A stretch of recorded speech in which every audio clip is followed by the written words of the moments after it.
আসসালামু আলাইকুম, happy new year. কেমন আছেন সবাই? আলহামদুলিল্লাহ, আমিও ভালো আছি। তো আজকে আমি কোয়েল পাখি দিয়ে বিরিয়ানি রান্না করব। তো এখানে আমি 8টা কোয়েল পাখি নিয়েছি, আর নিয়েছি 2 টেবিল চামচ আদা বাটা, 1 টেবিল চামচ রসুন বাটা, আর 3 টেবিল চামচ টক দই। আর এর ভিতরে আজকে আমি নিজের মশলা দিলাম না, আজকে আমি শানের বিরিয়ানি মশলা, চিকেন বিরিয়ানি মশলা দিয়ে রান্না করছি। আর 1 প্যাকেট শানের বিরিয়ানি মশলা দিয়ে আমি সুন্দর করে এটা 1 ঘন্টার জন্য ম্যারিনেট করে রেখেছি। আর এদিকে ফ্রাই প্যানে আমি বেশ খানিকটা তেল দিয়ে আমি 1 কাপের মতো পেঁয়াজটা বেরেস্তা করে নিচ্ছি। তো পেঁয়াজটা বেরেস্তা করা হয়ে গেছে প্রায়। আমি এখানে অর্ধেকটা বেরেস্তা আমি উঠিয়ে রাখলাম, এটা আমি পরে ব্যবহার করব।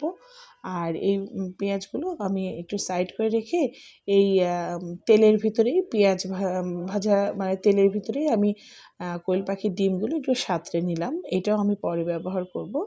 তো যাই হোক, এই এখন এর ভিতরে এই বেরেস্তার ভিতরে আমি ম্যারিনেট করা কোয়েল পাখিটা দিয়ে দিলাম। দিয়ে আমি এখন এটাকে রান্না করব। তো আমি এটাকে মানে ভালো করে এপিট ওপিট করে দিয়ে ঢাকা দিয়ে দিব, এবং 5-7 মিনিট পরে আমি ঢাকনাটা খুলে আবার একটু দেখলাম যে কেমন হয়েছে। তো বেশ খানিকটা পানিও বের হয়ে গেছে। আর আমি এই পর্যায়ে 5-6টা একটু কাঁচামরিচ দিয়ে আবার একটু ঢাকা দিলাম, দিয়ে আমি 5 মিনিট পরে আবার দেখলাম যে বেশ ভালোই হয়েছে, গন্ধটা খুব ভালো বের হচ্ছে। তো আমি এখন এর ভিতরে 3-4টা আর কি আলু বোখারা দিয়েছি। আর ওই যে বাকি যেই বেরেস্তাটা ছিল, সেই বেরেস্তাটা দিয়ে দিব। আর দিয়ে দিচ্ছি একটু ফ্রেশ ক্রিম, 2 টেবিল চামচের মতো।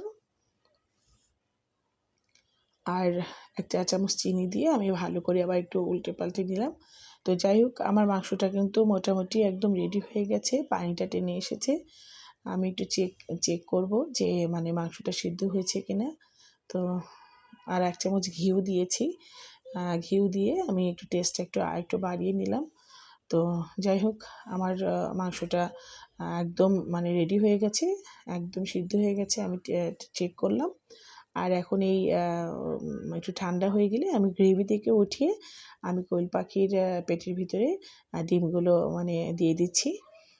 বাচ্চারা যখন খাবে তখন একটু অবাক হয়ে যাবে যে পাখির পেটের ভিতরে আবার ডিমও এসেছে। তো যাই হোক, এটা শুধু বাচ্চারা না, বড়রাও খুশি হয় একটু ডেকোরেশন করলে। তো যাই হোক, আমি এখানে আবার রাইস কুকারে আবার পরিমাণ মতো একটু তেল দিয়ে দিলাম। আমি এখন চালটা ভেজে নেব।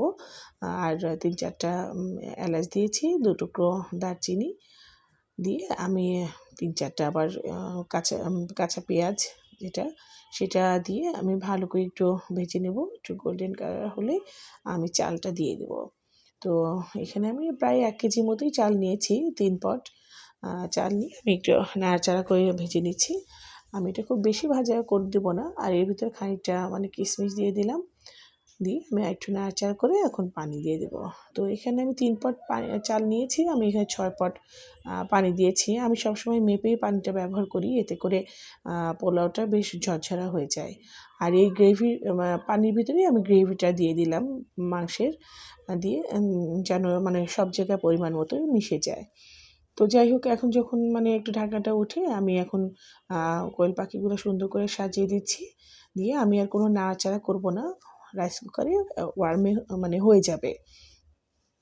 আর এর ভিতরে আমি 1 চা চামচ আবার একটু দিলাম, ঘি দিলাম, আর একটু চিনি দিলাম, লবণটা টেস্ট করে একটু দিলাম।